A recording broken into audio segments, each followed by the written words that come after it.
Bueno, la historia continúa. Entonces, ¿qué es lo que va a pasar? Cuando Goyeneche llega a Chuquisaca, que era la audiencia de Charca, y la audiencia de Charca era la más importante de Sudamérica, llega Goyeneche a la audiencia de Charca y él pone en situación a los oidores, que era el tribunal de la audiencia, y en secreto se cree que él le entrega esa carta y se cree que los oidores la rechazaron. ¿Qué es lo que pasaba? Ya en América las ideas de la Revolución Francesa y la idea de la Ilustración estaban.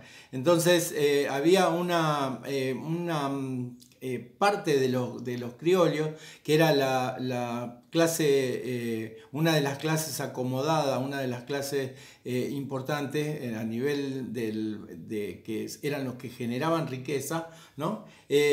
Que no estaba de acuerdo con los impuestos del rey, no estaba de acuerdo con el tener un rey que no gobernaba bien. Entonces ellos de alguna manera empiezan a tener o empiezan a ser influidos por esas ideas de la Ilustración. Entonces, ¿qué es lo que va a ocurrir? Estos criollos nunca se habían alzado contra el poder de los españoles.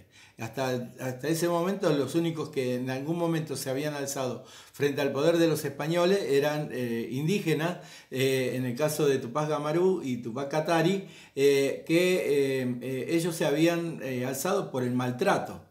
Pero estos criollos empiezan a pensar que había una forma diferente y había un mundo diferente y que podían llegar a liberarse, ¿no? de ese poder del rey.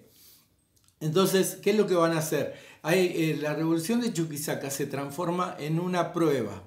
O sea, los hermanos Sudáñez, que eran unos personajes muy importantes en la audiencia de Charca, ya que ellos manejaban la academia, que dependía de la Universidad San Francisco Javier, ellos empiezan a pergeniar un plan apoyados por criollos de Buenos Aires. Y estos criollos de Buenos Aires, como por ejemplo Mariano Moreno o Álvarez de Arenales, empiezan a conspirar justamente con los hermanos Sudáñez para tratar de levantarse contra la audiencia de Charca. ¿Qué pasaba? La audiencia de Charca, aunque estaba venida menos, ya tenía un poder muy grande. Igual todavía seguía teniendo un poder muy grande. Por lo cual no era cosa fácil enfrentarse a la audiencia de Charca. Entonces, lo que van a hacer los Sudáñez, van a generar una cadena de rumores que los oidores se habían vendido a Carlota.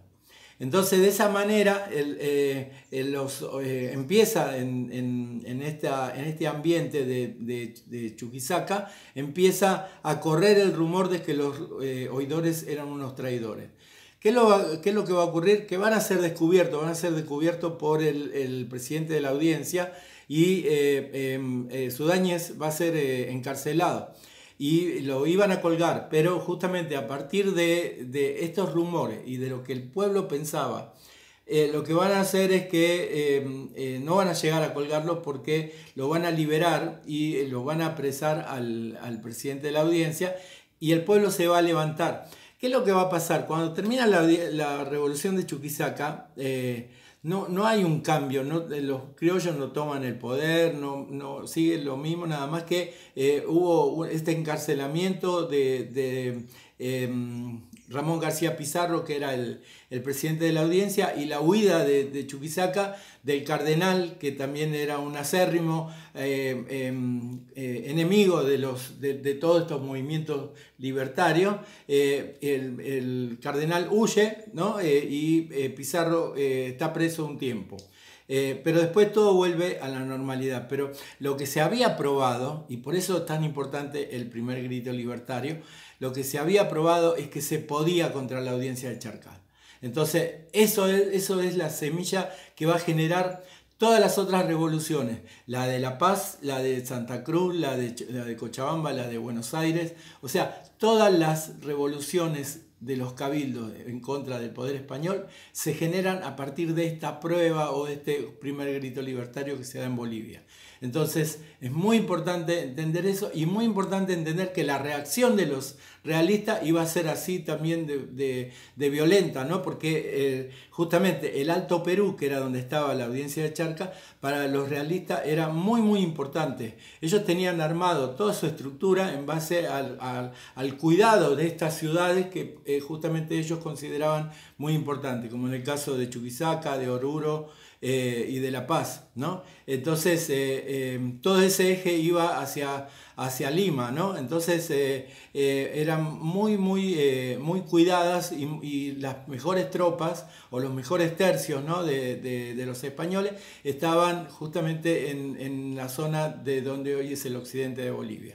Entonces, bueno, sigamos después con otro tema. Hasta luego.